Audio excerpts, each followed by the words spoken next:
அடமானத்தில் இருக்கும் தங்க நகையை மீட்டு மார்க்கெட் விலையில் உடனடியாக விற்க சிறந்த வழி பிரைம் கோல்ட் ஹப். தொடர்புக்கு 9840551787.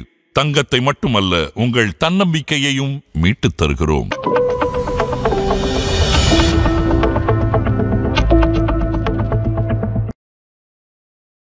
என்னுடைய ஃபுல் அண்ட் ஃபுல் ஈக்விட்டி தான். ஏன்னா எனக்கு அடுத்த 5 வருஷம் 10 வருஷத்துக்கு அதுலேருந்து பணம் தேவைப்படாது அப்படிங்கிறது உறுதி. எனக்கு ரொம்ப கம்ஃபர்டபுளாக இருக்கிறது I would say mutual funds. என்னுடைய பிஸ்னஸும் மியூச்சுவல் ஃபண்டு, என்னுடைய இன்வெஸ்ட்மெண்ட்ஸும் மியூச்சுவல் ஃபண்டு. மார்க்கெட்டு விழுந்துச்சுன்னா பிஸ்னஸ்லையும் வருமானம் குறையும், என்னுடைய இன்வெஸ்ட்மெண்ட்டும் வருமானம் குறையும். அதெல்லாம் தெரிஞ்சு தான் பண்ணியிருக்கேன். உலக அளவில் ட்ரேடிங் பண்ணி பெரிய லெவலில் நான் பில்லியனர் ஆனேன் அப்படின்னு சொல்கிறதுக்கு ஒரு எக்ஸாம்பிள் கூட கிடையாது. நான் ட்ரேடிங்கே பண்ணலைன்னு சொல்ல, இப்போ நான் பண்ணுறதே இல்லை. அது லாஸ்ட் ஒரு 15 இயர்ஸ் 20 இயர்ஸ் நான் ட்ரேடிங்லாம் பண்ணுறதே இல்லை. எஃப்என்டோ போகிறதில்ல, கமோடிட்டி போகிறதில்ல, அதெல்லாம் நான் போகிறதே இல்லை. ஒரு 5 வருஷத்துக்கு பேசினா எல்லாம் தெரிஞ்சு தான் போட்டிருக்கோம். கொஞ்சம் வெயிட் பண்ணுங்கள், ஆட்டோமேட்டிக்காக வந்துடும். ஏன்னா இப்போ அவங்க போட்டது இப்போ லாஸ்ட் 1 இயராக இருக்கும். ஆனால் அவங்க கம்பேர் பண்ணுறது 7 வருஷத்துக்கு முன்னால் போட்ட ஃபண்டை கம்பேர் பண்ணுவாங்க. 7 வருஷத்துக்கு முன்னால் போட்ட ஃபண்டு எப்போதுமே ப்ராஃபிட்டாக தான் இருக்கும். இப்போ போட்டது தான் இப்போ உடனே 5% மைனஸ் 10% மைனஸ்னு காமிக்கும். கோல்டு வாங்கி வச்சுருந்தோம் அல்லது ஷேர் வாங்கி வச்சுருந்தோம், மியூச்சுவல் ஃபண்ட் போட்டு வச்சுருந்தோம். இன்றைக்கி 1 லட்சம் போட்டது 4 கோடியாக இருக்குது, 4 கால். ஸோ இது எல்லாமே லாங் டேர்ம் இன்வெஸ்டர்ஸ் தான் வெல்த்தை கிரியேட் பண்ணியிருக்காங்களே தவிர traders I have never scene.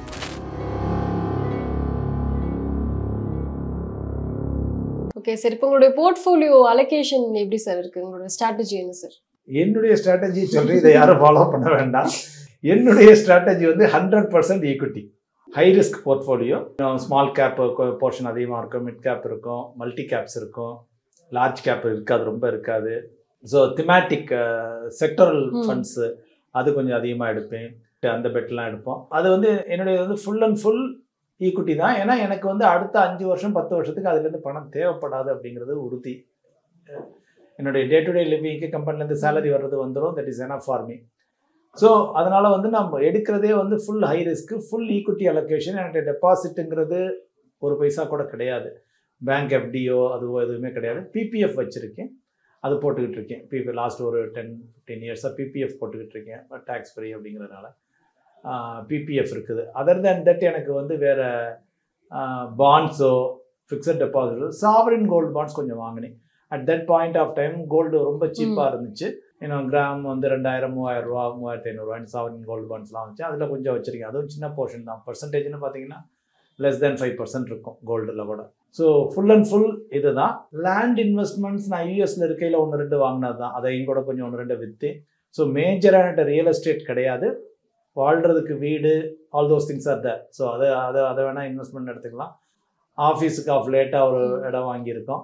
So அதுதான் எது எனக்கு எங்கெங்கே யூட்டிலிட்டேரியனாக இருக்குமோ அது மட்டும் ரியல் எஸ்டேட், நான் யூஸ் பண்ணக்கூடிய ஐட்டங்கள் மட்டும். ஆஃப் லேட்டாக நான் வேறு ரியல் எஸ்டேட்லாம் தனியாக நிறைய பிளாட்ஸ் போய், ஏன்னா அது மேனேஜ்மெண்ட்லாம் ரொம்ப கஷ்டமாக இருக்குது. நம்ம போய் மேனேஜ் பண்ண முடியாது. எங்கே இருக்குது, எப்படி இருக்குது, யாரும் அபகரிச்சுக்கிட்டாங்களா, இருக்காங்களா, எங்கேயோ 40-50 கிலோமீட்டரில் வாங்குறது. ஸோ அது all those things I am not. எனக்கு ரொம்ப கம்ஃபர்டபுளாக இருக்கிறது I would say mutual funds. என்னுடைய பிஸ்னஸும் மியூச்சுவல் ஃபண்டு, என்னுடைய இன்வெஸ்ட்மெண்ட்ஸும் மியூச்சுவல் ஃபண்டு. மார்க்கெட்டு விழுந்துச்சுன்னா பிஸ்னஸ்லையும் வருமானம் குறையும், என்னுடைய இன்வெஸ்ட்மெண்ட்டும் வருமானம் குறையும். அதெல்லாம் தெரிஞ்சு தான் பண்ணியிருக்கேன். But mutual fund is a wonderful product wise it is a wonderful product. Long டேர்முக்கு நீங்கள் எதுவும் வர்ற லாபத்துக்கு டேக்ஸ் எல்லாம் பே பண்ண வேண்டாம், எடுக்கையில் பே பண்ணால் போதும். All those advantages are that. So major allocation towards mutual funds. எனக்கும் சரி, ஃபேமிலிக்கும் சரி, நிறுவனங்களுக்கும் சரி, எல்லாமே மேஜராக மியூச்சுவல் ஃபண்ட் தான். ஓகே சார், இப்போ உங்களோட இன்வெஸ்ட்மெண்ட் அப்ரோச் எடுத்துக்கிட்டோம்னா ஸ்டார்டிங்ல உங்களுக்கு இப்போ இருக்கிற அளவுக்கு அவேர்னஸோ இல்லை அந்த அளவுக்கு நாலேஜ் ஸ்டார்டிங் பீரியட்ல இல்லை. இப்போ உங்களுக்கு 30 வருஷம் கடந்து நிறையவே இந்த நாலேஜ் கெயின் பண்ணியிருப்பீங்க. இப்போ உங்களோட இன்வெஸ்ட்மெண்ட் அப்ரோச் எப்படி சார் எவால்வ் ஆயிருக்கு? நம்ம ஆரம்ப காலத்தில் நம்ம எல்லாரும் செய்கிற தப்பை நம்மளும் செய்வோம். ஸோ வாங்குவோம். இப்போ மார்க்கெட்லாம் இப்போ ஒரு 2007, 6, 7 அந்த மார்க்கெட்டு விழுந்துச்சு இல்லையா? அப்போ என்ன பண்ணுவோம், லாபமாக இருக்குது அப்படின்னு சொல்லிட்டு லாபமாக இருக்கிற ஷேரை விற்போம். இல்லை விற்றுட்டு இன்னொரு ஷேரை போய் வாங்குவோம். அது இன்னும் கொஞ்சம் கீழே விழுகிறது விழுந்துக்கிட்டே இருக்கும், ஏறுறது ஏறிக்கிட்டே இருக்கும். ஆல் தோஸ் திங்ஸ் சின்ன சின்ன மிஸ்டேக் ஏர்லி ஸ்டேஜில் அது மாதிரி மிஸ்டேக்ஸு அந்த நம்மளுடைய இதை ஒரு ஆர்வத்தை தடுக்க முடியாது. அல்லது இப்போ நம்ம ஆர்வப்பட்டு ஆர்வக்கோளாறில் கொண்டு இன்வெஸ்ட்மெண்ட் பண்ணிவிடுவோம், அதை சடான்னு எடுக்கிற மாதிரி இருக்கும். நம்ம இப்போ இன்வெஸ்ட்மெண்ட் பண்ணுறதுக்கு நிறைய ஆசை இருக்கும், பணம் கையில் போதுமான அளவு இருக்காது. ஸோ ஆல் தோஸ் திங்ஸ் ஜென்ரலாக. அதனால இப்போ over period of time it has evolved. இப்போ நிறைய பேர் இன்வெஸ்டில் எங்கிட்ட வர இன்வெஸ்டர்ஸ், சார் இந்த ஃபண்டு பெர்ஃபார்ம் பண்ணலையே சார், இதை மாற்றிடுவோமா, அதை எடுத்துகிட்டு மாற்றிடுவோமா அப்படிம்பாங்க. நான் இல்லைங்க, நம்ம ஒரு 5 வருஷத்துக்கு பேசினா எல்லாம் தெரிஞ்சு தான் போட்டிருக்கோம், கொஞ்சம் வெயிட் பண்ணுங்கள், ஆட்டோமேட்டிக்காக வந்துடும். ஏன்னா இப்போ அவங்க போட்டது இப்போ லாஸ்ட் 1 இயராக இருக்கும். ஆனால் அவங்க கம்பேர் பண்ணுறது 7 வருஷத்துக்கு முன்னால் போட்ட ஃபண்டை கம்பேர் பண்ணுவாங்க. 7 வருஷத்துக்கு முன்னால் போட்ட ஃபண்டு எப்போதுமே ப்ராஃபிட்டாக தான் இருக்கும். இப்போ போட்டால் தான் இப்போ உடனே 5% மைனஸ், 10% மைனஸ்னு காமிக்கும். ஸோ அதனால அதை ஒரி பண்ணாதீங்க. நீங்கள் கொஞ்சம் முடிஞ்சால் அதில் எஸ்ஐபி என்ன சார் லாஸாக இருக்குது, நீங்கள் அதிலே போய் ஆட் பண்ண சொல்கிறீங்க, நீங்கள் அதிலே ஆட் பண்ணுங்கள். ஸோ ஒன்றும் உங்களுக்கு ஒரு 3 வருஷம் 5 வருஷம் கழிச்சு எங்களை கேளுங்க, அதுக்கப்புறம் உங்களுக்கு நல்ல ப்ராஃபிட் வராட்டி அப்படின்னு சொல்லிட்டு. ஸோ இப்போ இது மாதிரி மிஸ்டேக்ஸ்னால் நானும் என்னுடைய கடந்த காலங்களில் ஏர்லி ஸ்டேஜில் செஞ்சுருப்பேன். பட் இன்னைக்கு பெரிய டிஃப்ரென்ஸ் நான் என்ன பார்க்குறேன்னா, இப்போ ஃபார் எக்ஸாம்பிள் நான் அமெரிக்காவில் இருக்கையில் கூட நான் இந்தியாவில் I was searching for advisors or distributors to handle my wealth. நான் சொல்கிறேன்னா ஒரு 2001 2006 வரைக்கும் ஒரு 5 வருஷம்.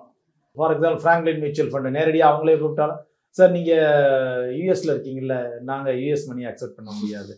ஸோ கிரின்லேஸ் பேங்க்னு ஒன்று இருந்துச்சு, ஏஎன்செட் கிரின்லேஸ் பேங்க், அங்கேயே எனக்கு அக்கௌண்ட் இருந்துச்சு. அவங்கள கூப்பிட்டோம், இல்லை சார் நீங்கள் யூஎஸில் இருக்கீங்க, நாங்கள் அக்கௌண்ட்டை ஹேண்டில் பண்ண முடியாது. ஸோ இப்போ இது மாதிரி எங்கே கூப்பிட்டோம்னாலும் ஒரு ஃபினான்ஷியல் அட்வைசர், அந்த கான்டாக்டு, அன்னைக்கு அந்த அளவுக்கு ஒரு இன்டர்நெட் க்ரோத்தோ இதெல்லாம் இல்லை. ஸோ இப்போ நம்ம அங்கே பணத்தை வச்சுருந்தோம்னா கூட அப்போ அல்டிமேட்டாக பேங்க்கில் தான் போடுற மாதிரி இருந்துச்சு. ஒரு எக்ஸாம்பிளுக்கு சொல்ல வர்றேன். ஸோ இந்த அளவு அவேர்னஸ்ஸு இப்போ இன்றைக்கி வந்து நாங்கள் வேர்ல்டு வைடு இருக்க கஸ்டமர்ஸுக்கு பூரா ஹெல்ப் பண்ணி கொடுக்குறோம். அது ஆஃப்ரிக்காவாகட்டும், அமெரிக்காஸ் ஆகட்டும், யூரோப்பு, கல்ஃபு, எல்லா நாடுகள், எங்கிட்ட சவுத் ஈஸ்ட் ஏஷியா எல்லா நாடும் கிட்டத்தட்ட ஒரு 50-60 நாடுகள்லேருந்து எங்கிட்ட கஸ்டமர்ஸ் இருக்காங்க. எல்லாருக்கும் அவங்களுக்கு ஏற்ற மாதிரி இது பண்ணி எல்லாம் சொல்லி எல்லாமே பண்ணி அவங்களுக்கு போர்ட்ஃபோலியோ அமைச்சு எல்லாம் பண்ணிக்கிட்டு இருக்கோம். But at that point of time இந்த அளவுக்கு வந்து ஒரு ஈஸி அப்ரோச்சு, ஒரு அட்வைசரை போய் நம்ம ஹானஸ்டியோட இன்டெகிரிட்டியோட அப்ரோச் பண்ண முடியும் அப்படிங்கிறதெல்லாம் அந்த பீரியட் நான் சொல்ல 2000-2005 அந்த பீரியட்லேயே இல்லை. இன்னும் அதுக்கு காலத்துலலாம் யார்கிட்ட போனாலும் சார் நீங்கள் எல்ஐசி இன்சூரன்ஸ் எடுத்துக்கங்க, போஸ்ட் ஆஃபீஸில் போடுங்க, இது 2 ஐட்டத்தை தான் சொல்லுவாங்க. அதுக்கு தான் ஏஜென்ட்ஸ் இருந்தாங்க. அப்போ வந்து வேறு ஐட்டங்களுக்கு உங்களுக்கு இல்லை.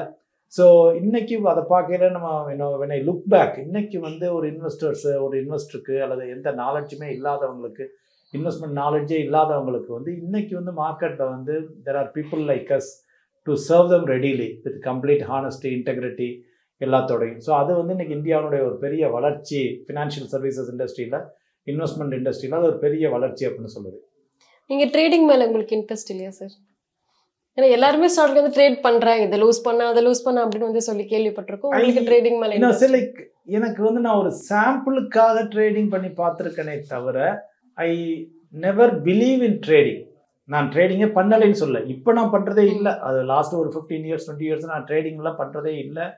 எஃப்என்டோ போகிறதில்ல, கமோடிட்டி போகிறதில்ல, அதெல்லாம் நான் போகிறதே இல்லை. Like at the end of the thing, at the end of the day நான் தூங்க போனால் நிம்மதியாக தூங்கணும்னு இருக்கும்.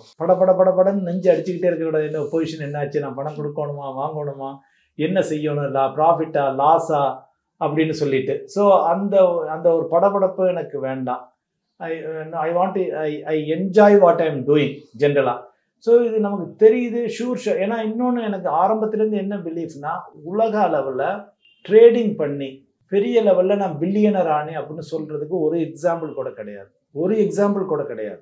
நீங்கள் எத்தனை பெரிய ஆள், ஒன்று அவர் பிஸ்னஸ் ஆரம்பித்து பெரிய ஆளாக வந்திருக்கணும், இல்லாட்டி இன்வெஸ்ட்மெண்ட் பண்ணி நான் 30 வருஷம் போட்டு வச்சுருந்தேன், 20 வருஷம் 10 வருஷம் போட்டு வச்சுருந்தேன், நீங்கள் பெரிய இடிச்சு ரியல் எஸ்டேட்லாம் போட்டு வச்சுருந்தீங்க, கோல்டு வாங்கி வச்சுருந்தோம், அல்லது ஷேர் வாங்கி வச்சுருந்தோம், மியூச்சுவல் ஃபண்ட் போட்டு வச்சுருந்தோம், இன்றைக்கி 1 லட்சம் போட்டது 4 கோடியாக இருக்குது, 4 கால். ஸோ இது எல்லாமே வந்து லாங் டேர்ம் இன்வெஸ்டர்ஸ் தான் வெல்த்தை கிரியேட் பண்ணியிருக்காங்களே தவிர ட்ரேடர்ஸ் வந்து ஐ ஹவ் நெவர் சீன். ஜென்ரலாக என்னுடைய எக்ஸாம்பிளில் probably if there is something எல்ஸ்னா people may give comments, but the thing is overall கூட கிடையாது. ஸோ அதனால் I completely wiped out that. அந்த ட்ரேடிங் நான் பண்ணுறதும் கிடையாது. கஸ்டமர்ஸ் வந்தாங்கனாலும் சார் நாங்கள் பண்ணுறது இல்லை, நீங்கள் யார்கிட்ட வெளியில் பார்த்துக்கங்க. ஏன்னா எனக்கு பிலீஃப் இல்லாததில் நான் போய் பண்ண ஆரம்பித்தேன்னா ஐ வில் நெவர் சக்சீட். இப்போ 2 days முன்னால் ஒரு கஸ்டமர் வந்திருந்தாங்க, அவங்க தம்பியை கூட்டிகிட்டு வந்திருந்தாங்க. தம்பியை கூட்டிகிட்டு வந்துட்டு அவர் பிகாம் முடிச்சுட்டு சார் இப்போ தான் எல்லாம் பூரா ட்ரேடிங்லாம் கற்றுக்கிட்டு இருக்கான், அவங்க அட்வைஸ் என்ன கொஞ்சம் சொல்லுங்கள் சார், என்ன மாதிரி பண்ணலாம், என்ன மாதிரி அவர் ட்ரேடிங் பண்ணலாம், என்ன செய்யலாம்னு கேட்டாங்க. Exactly 2 days before. ஸோ நான் அப்புறம் அந்த பையனை வச்சு ஒரு 15 நிமிஷம் சொன்னேன், தம்பி நீ ட்ரேடிங்கில் ஒரு பைசா கூட சம்பாதிக்க முடியாது, it is a thankless job, அது பண்ணவே பண்ணாத. அதுக்கு பதிலாக நீ ஒரு ட்ரேடிங் ஃபர்மில் கூட போய் எம்ப்ளாயியாக சேர, இல்லை மியூச்சுவல் ஃபண்ட் இண்டஸ்ட்ரியில் உள்ளவா, இல்லை ஃபினான்ஷியல் சர்வீசஸ் இண்டஸ்ட்ரியில் உள்ள போய் இதில் வந்து நீ பணமே பண்ண முடியாதுன்னு சொல்லி அனுப்பிச்சு ஒரு 10-15 நிமிஷம் பேசி. ஸோ அதனால் வந்து அதை வந்து நம்மளை சிலைக்கு ஜுன்ஜுன்வாலாவே இருந்தார் இல்லையா இந்தியாவில், இப்போ இல்லை, ஹீ இஸ் நோ மோர். அவரும் நிறைய ட்ரேடிங் பண்ணுவார். அவர் என்ன சொன்னார், என்னுடைய பிரெயினை நான் ஷார்பண்டாக வச்சுக்கிறதுக்காக நான் ட்ரேடிங் பண்ணுறேன். அவரும் ட்ரேடிங்னால பணம் சம்பாதிச்சாரான்னு கேட்டிங்கன்னா ஹார்ட்லி ஹி மேட் மணி. அவர் டைட்டான் மாதிரி ஷேர்ஸில் லாங் டேர்முக்கு முன்னால் போட்டது தான் அவரை தூக்கி கொடுத்துச்சு, லாங் டேர்ம் இன்வெஸ்டராக இருந்ததுனால தான் தூக்கி கொடுத்துச்சு. ஸோ அதனால் I never believe in any kind of trading. It could be real estate trading or gold trading, commodities trading or share trading, எதுலையுமே வந்து நம்ம பண்ண முடியாது. சில பேர் ரியல் எஸ்டேட்டில் நான் பெருசாக இடத்த வாங்கி அதை பைஃபர்கேட் பண்ணி விற்கிறேங்கிறாங்க, தட் இஸ் தேர் பிஸ்னஸ். அது நான் ட்ரேடிங், அது ரெகுலர் ட்ரேடிங்கில் வந்துடும், கடை வைக்கிற மாதிரி. இது மாதிரி காலையில் வாங்கி சாயங்காலம் வைக்கிறதுல வராது.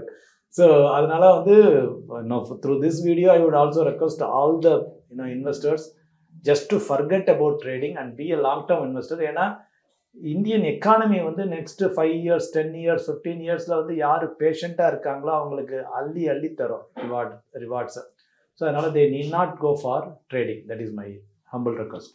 ஓகே சார், இப்போ வந்து நீங்கள் ஒரு இன்வெஸ்ட்மெண்ட் ஜேர்னி ஸ்டார்ட் பண்ண இடத்துக்கே போகிறீங்க அப்படின்னா எந்த ஒரு நான் இந்த மிஸ்டேக் வந்து பண்ண இப்போ நான் மாற்ற நினைக்கிறேன் அப்படின்னா எந்த மிஸ்டேக் சார் மாற்ற நினைப்பீங்க? நான் சொன்னேன் இல்லையா, எல்லாரையும் போல India is an evolving stage. நம்ம வந்து அக்ரிகல்ச்சர் இண்டஸ்ட்ரியிலேருந்து மேனுஃபேக்சரிங்குள்ள நுழையாமல் சர்வீஸ் இண்டஸ்ட்ரிக்கு வந்துட்டோம், ஜம்ப் மாதிரி. ஸோ இப்போ அந்த டயத்தில் நான் பண்ண மிஸ்டேக்குகள் அப்படின்னா I could have started my investment, ஒரு ப்ராப்பர் இன்வெஸ்ட்மெண்ட் மச் ஏர்லி. அப்போவே இருந்துச்சு பணம் ஓரளவு கையில். அன்றைக்கி இன்ஜினியராக இருந்தால் ஓரளவு 2000 3000 சம்பளம் வாங்கினோம் ஸ்டார்டிங் ஆஃப் த கேரியரில். ஸோ மினிமம் எப்படி 1000 1500 2000 சேமிக்க முடியும் அன்னைக்கு லெவலில். That was a big money. அதுக்குள்ள போட்டு கண்டினியூஸாக வச்சுருந்தோம்னாவே இன்றைக்கி பெரியது. But because of wants and needs and family everything we took out and எல்லாமே செலவுகள் பல ஒன்றுக்கு மாற்றி அடுத்த செலவு, நம்மளை நாமே அப்கிரேட் பண்ணிக்கிறது, எஜுகேஷனுக்கு செலவு, அமெரிக்காவில் போய் படிக்கிறதுக்கு செலவு, இதெல்லாம் பலது. So I never regret back. But the thing is, நான் செஞ்ச மிஸ்டேக்ஸோ அல்லது நான் என்ன ஃபீல் பண்ணணும், இப்போ அதை ஐ ஹவ் 2 boys 2 sons. இப்போ அவங்களாம் ஜாபில் சேர்ந்த உடனே ஃபஸ்ட்டு சேலரி எஸ்ஐபி தான். ஸோ இப்போ அவங்க பார்த்தீங்கன்னா they've amazing wealth with them for their age. They've both the sons they've got amazing wealth with them. So இப்போ அவங்களும் வந்து they are also not traders or anything. So ஜென்ரலாக SIP month on month உங்களுக்கு உங்கள் செலவு கணக்கு பண்ணிக்கோங்க, மீதியை பூரா எஸ்ஐபியில் போடுங்கன்னு சொல்லிட்டு they started much early. So இப்போ இன்றைக்கி வந்து நான் ஒரு ப்ராபப்ளி 40 வயசில் என்ன வெல்த் வச்சுருந்துருப்பனோ அதை இன்றைக்கி பசங்க 23 வயசுல 25 வயசில் 26 வயசில் அவங்க வச்சுருக்காங்க. So that way that is the amazing thing. இன்னும் கொஞ்சம் ஒரு 30 வருஷத்துக்கு முன்னால் 35 வருஷத்துக்கு முன்னால் இன்னும் கொஞ்சம் ப்ராபப்ளி அப்போ மியூச்சுவல் ஃபண்ட் இன்னும் ஃபுல்லாக எவால்வ் ஆகிற சமயத்தில் ஷேர்ஸ் இருந்துச்சு. அப்போ நல்ல ப்ளூ சிப் ஷேர்ஸை வாங்கி வச்சுருந்தோம்னா இன்றைக்கி ஒன்று வந்து 300 400 மல்டிப்ளை ஆகிருக்கும். ஸோ இப்போ அதெல்லாம் வச்சுருந்து இப்போ I have to go back அப்படின்னா ப்ராபப்ளி இந்த டைம் மெஷின் மாதிரி நான் பின்னால் போகணும் அப்படின்னா இப்போ அது மாதிரி ப்ளூ சிப்ஸ், ஏன்னா அன்றைக்கி இருந்தது வந்து மியூச்சுவல் ஃபண்ட் ப்ராப்பராக இல்லை. ஸோ ஷேர்ஸ், ஸோ இப்போ அது மாதிரி ப்ளூ சிப் ஷேர்ஸ் எல்லாம் கொஞ்சம் வாங்கி நான் வச்சுருந்து கொஞ்சம் கொஞ்சமாக கிராஜுவலாக வாங்கி அக்வயர் பண்ணியிருந்துருக்கலாமோ அப்படிங்கிறது தான். So all those things. இன்றைக்கி there are much avenues. The only thing is mindset மட்டும் வேணும் குழந்தைங்களுக்கு, யங்ஸ்டர்ஸுக்கு particularly. I have to start and early. The one mistake people should never, மிஸ்டேக்னு சொல்ல மாட்டேன், the one good thing people should do is as soon as they start earning, first investment, first செலவே வந்து அவங்களுடைய இன்வெஸ்ட்மெண்ட்டாக தான் இருக்கணும் அப்படிங்கிறது தான் என்னுடைய ஒரே கருத்து. நிச்சயமா உங்களுடைய இன்வெஸ்ட்மெண்ட் ஜர்னி பற்றி நிறைய விஷயங்கள் ரொம்பவே அழகாக சொன்னீங்க. ரொம்பவே நன்றி. தேங்க்யூ.